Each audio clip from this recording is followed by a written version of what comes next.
The chess online continues to shine. Welcome to the Lindores Abbey Rapid. Both players have 15 minutes on the clock with a 10-second increment. In this video, I want to pick the best game I have seen so far in this online tournament. Let's check out Duda versus Carlsen. First up, a player intro. Duda, 22 years old, Polish number 1, world number 10 in Rapid with a rating 2774. Carlsen, 29 years old, Norwegian and world number 1, and in Rapid his rating is 2881. Duda has white, Carlsen has black. The game began. c4, e5. We have an English. Knight c3, knight f6. Knight f3, knight c6 and e3. Bishop b4 and defending the knight with queen c2. Black now goes castle. The other option is bishop takes c3. And in this position, there are 3 ways you can recapture the bishop. You put the queen on c2, so your plan is to go queen c3, but queen e7 is a nice move here.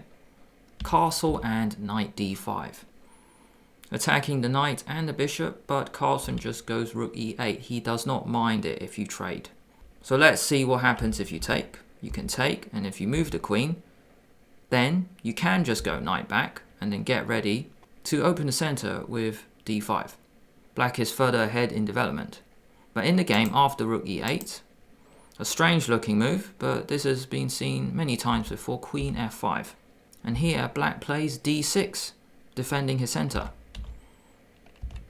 You don't want to go knight d5 because after this, black is just losing coordination. Where is this knight going to go?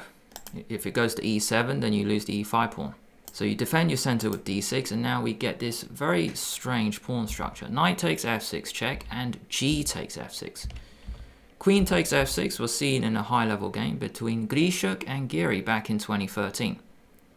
Let's quickly have a look at this one. Take, a3. Bishop c5, b4, bishop b6, and bishop b2. Giri puts a question to the pawn chain with a5, b5, knight e7, and d4. Knight g6, a4, bishop g4, and castle.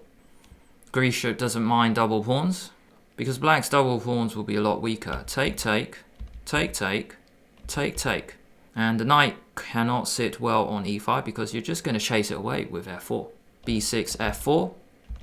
Knight e7, bishop g2, bishop d5, and Grishuk later went on to win this game. After g takes f6, Duda puts queen on h5, eyeing the black king. The queen has gone on a very strange journey. It starts off on d1, it went to c2, to f5, and now to h5. White has played 4 queen moves, and it looks like white has wasted some time. Black now strikes in center with d5. a3 played just to attack it. Bishop goes back to f8 and bishop d3. Now we get an interesting pawn structure. You've got to go e4 to stop queen h7 checkmate. Here we go. C takes d5, e takes d3, d takes c6, and now b takes c6. Black's c and f pawns are doubled. But black has a powerful pawn on d3. White now goes b4. Ready to go bishop b2, attacking f6. Black strikes with a5. Here Carlsen fought for 3 minutes and then played a5. Bishop b2, rook e4. Carlsen fought for another 4 minutes. The rook looks very useful on e4, attacking the b4 pawn. Knight d4 to block. And queen d5 played, which turns out to be a bad move. After bishop b2, my question was why not go a b4? Well, let's check out this variation. Take, take, take, and now bishop b4. Black is a pawn up and has now put his bishop back on the b4. So how does white play this position? Just castle away. And then here, white has a lot of potential. This rook can go to c1, attacking c6. This bishop is so useful, attacking f6. This knight can go to d4. It doesn't matter that white is a pawn down because he's got so much play. The queen is still so useful on h5. So this is all worth a pawn. That's why Carlsen didn't take on b4. He played rook e4 first. And Duda played knight d4 to stop the rook attacking b4. And queen d5 played. Why is queen d5 wrong? Because we can take.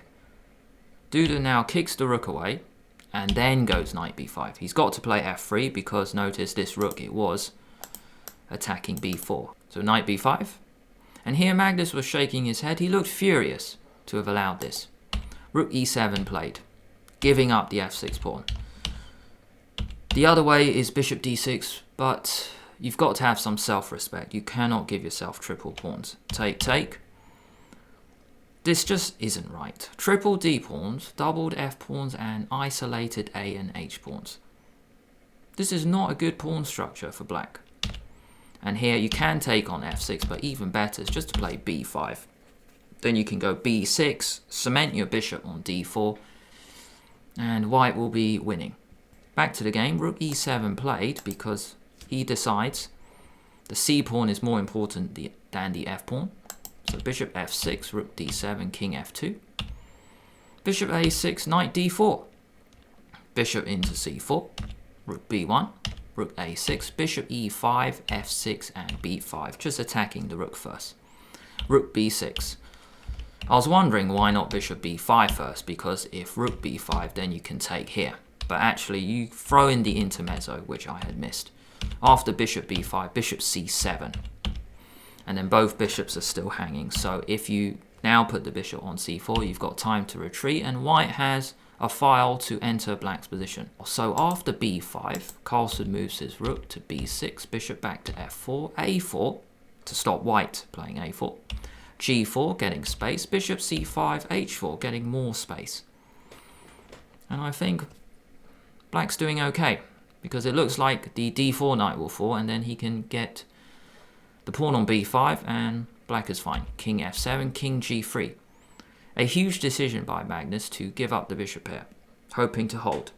And it looks like a good decision. Bishop takes d4, take, bishop b5. Is the problem. He can go rook b5 here, but bishop b5 is still fine. Rook b4, and here he blunders with rook e7. A better option was just to go c6, and it's just so solid on the queen side. There is no way for white to penetrate on the queen side, so c6 was better. Rook e7, Carlsen was getting very short of time, and now rook b1, and here's the big difference. In the game, bishop c4 was played, but c6 is not possible here because of rook a4. Now we have a chance to enter on the a file. If you take, then rook b6, white enters on the b file. White has found a way in, just like the game. Now back to the game, rook a b1, bishop c4. Carlsen gives his pawn back in this way. Take, take, take, bishop b3, holding everything. But unfortunately, the white rook is in the position. Bishop d6, now the white bishop is in the position. Rook d7. No need to go rook e2 because bishop back to b4 and everything is holding. There's no counterplay for black. Rook b7 check, king can come to f4 and just push with g5 and h5. So bishop d6, rook d7, f4, f5, g5, bishop d1 to stop white playing h5, bishop c5, king g7, king f2, maybe coming round, we'll see. Rook d8, rook b7 check, king g6, rook e7, maybe going rook e5 or rook e6. So rook e7, rook b8, rook e6 check, king h5 played, which was a blunder. So let's have a look at the other options first. King f7, not great because check, and then you take on f5. If king g7, white can slowly creep in the position. Let's go bishop d6, just put yourself on e5. If rook d8, bishop e5 check, king g8, and here just a fantastic move, rook e7. Just coming into g7, and there's no good way to defend h7. When the h-pawn falls, that's it. Black has no good move, so let's just pass with bishop b3, check. You've got to move the king there, and then take. And we've got two passed pawns, that is game over. So after rook e6 check, maybe Carlsen should have gone back just to prolong the game. He went king h5 and paused the video to find the winning move. How does white force checkmate in two moves? I'll give you 5 seconds.